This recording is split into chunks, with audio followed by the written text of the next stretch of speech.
नमस्कार दोस्तों, अपने चैनल विजयानंद मास्टर मिक्स पर मैं आपका स्वागत करता हूं और आज हम बात करेंगे शिया और सुन्नी के बारे में।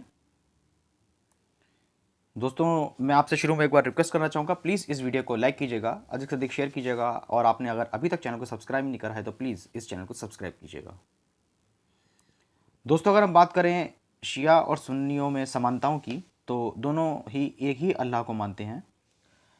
दोनों ही लोग मोहम्मद साहब को अल्लाह का आखिरी पैगंबर, जिसे दूत कहते हैं, उन्हें मानते हैं और कुरान को आसमानी किताब मानते हैं। कहा जाता है कि दुनिया में मोहम्मद साहब पर कुरान नाजिल हुई थी।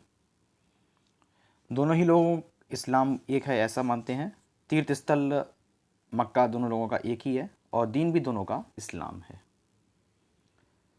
दोस्तों, फासला तब से शुरू हुआ जब दुनिया से पैगंबर मोहम्मद कूच कर गए। उनकी मौत के बाद विवाद पैदा हो गया कि इस्लाम की बागडोर कौन संभालेगा। मोहम्मद साहब का कोई पुरुष वारिस नहीं था। इसके बाद कुछ लोगों ने यह माना कि इस्लाम की बागडोर चुने हुए व्यक्ति के पास जानी चाहिए, जबकि कुछ का कहना था कि ये उनके ही किसी संबंधी के पास जानी चाहिए। दोस्तों, उसके बाद ये आपको बताना चाहूँगा कि सुन्नियों ने अबू बकर, फिर उमर, फिर उस्मान और फिर अली को अपना खलीफा माना, कि शिया लोगों ने इसे मानने से इनकार कर दिया। शियाओं का कहना है कि जो पहले 3 खलीफा बने वो गलत तरीके से बने थे। सुन्नी कहते हैं कि हज़रत अली सहित पहले 4 खलीफा सतपति राशिदुन थे, अबू बकर, उमर, उस्मान और हज़रत अली। और जिन लोगों ने मोहम्मद साहब के खास दोस्त और रिश्तेदार अबू बकर को पहला खलीफा चुना वो सुन्नी कहलाए। दोस्तों, जिन लोगों ने मोहम्मद साहब के रिश्तेदार, जो कि चचेरे भाई और दामाद भी थे, अली, उनको पहला इमाम मानना शुरू किया, वो शिया बने। शिया लोग खलीफा शब्द का प्रयोग नहीं करते हैं। यहाँ मैं आपके लिए ये बात भी बताना चाहूँगा। वो पहले 3 खलीफाओं को गलत तरीके से चुना हुआ भी मानते हैं और इमामों की गिनती अली से ही शुरू करते हैं। अली को सुन्नियों ने चौथा खलीफा माना, जबकि शियाओं ने अपना पहला इमाम माना। सुन्नी शब्द की उत्पत्ति ये मैं आपको बताना चाहूँगा। जिस शब्द से हुई है वो है अहल अल सुन्नह, जिसका अर्थ होता है कि परंपरा पर चलने वाले लोग। जबकि शिया शब्द की उत्पत्ति हुई है शियात अली से, जिसका अर्थ है अली के साथी। दोस्तों, सभी मुस्लिमों की 4 मुख्य फ़िक़्ह हैं: हनफी, मालिकी, शाफ़ई और हम्बली। यहाँ हनफी भारत और पाकिस्तान में ज़्यादा जो मुस्लिम है वो इस से जुड़े हुए हैं, हनफी से। दोस्तों, भारत के सुन्नी लोगों के 2 प्रमुख संप्रदाय हैं, बरेलवी और देवबंदी। शिया लोगों की 3 मुख्य शाखाएं हैं, बारहवारी, इस्माइली और जैदी। दोनों ही लोग 5 वक्त की नमाज पढ़ते हैं। सुन्नी 5 वक्त की नमाज 5 टाइम में पढ़ते हैं, जबकि शिया सुबह की नमाज अलग पढ़ते हैं, दोपहर और तीसरे पहर की नमाज एक साथ दोपहर में 1 बजे पढ़ते हैं और शाम और रात की नमाज एक साथ शाम को पढ़ते हैं।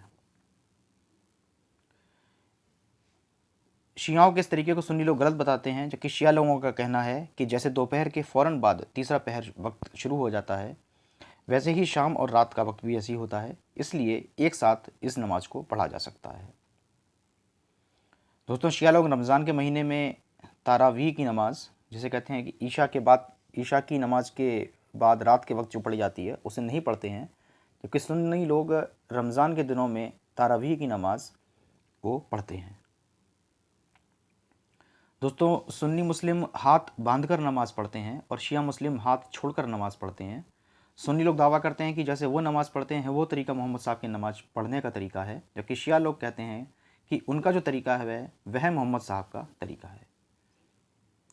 दोस्तों, आप दोनों के बीच में कुछ अफवाहें भी हैं और इन अफवाहों की वजह से दूरी थोड़ी और बढ़ जाती है। जैसे कि एक अफवाह ये है कि शिया लोगों के लिए कहा जाता है कि वो खाने में थूक मिला देते हैं। ये अफवाहें हैं सिर्फ। और सुन्नी लोगों को शिया लोग कट्टर बताते हैं, जैसा कि ऐसा है नहीं, लेकिन वो कहते हैं कि सुन्नी लोग जो होते हैं वो कट्टर होते हैं। इन अफवाहों की वजह से दोनों दोस्ती करने में दिक्कतें आती हैं, दरारें पड़ती हैं, दोनों लोग शादी भी नहीं कर पाते हैं कई बार।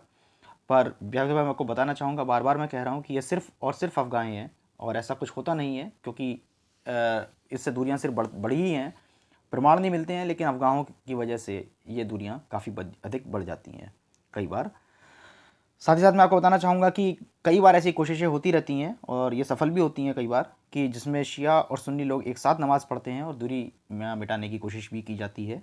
समझदार लोग इसमें काफ़ी अपनी अच्छी भूमिका निभाते हैं।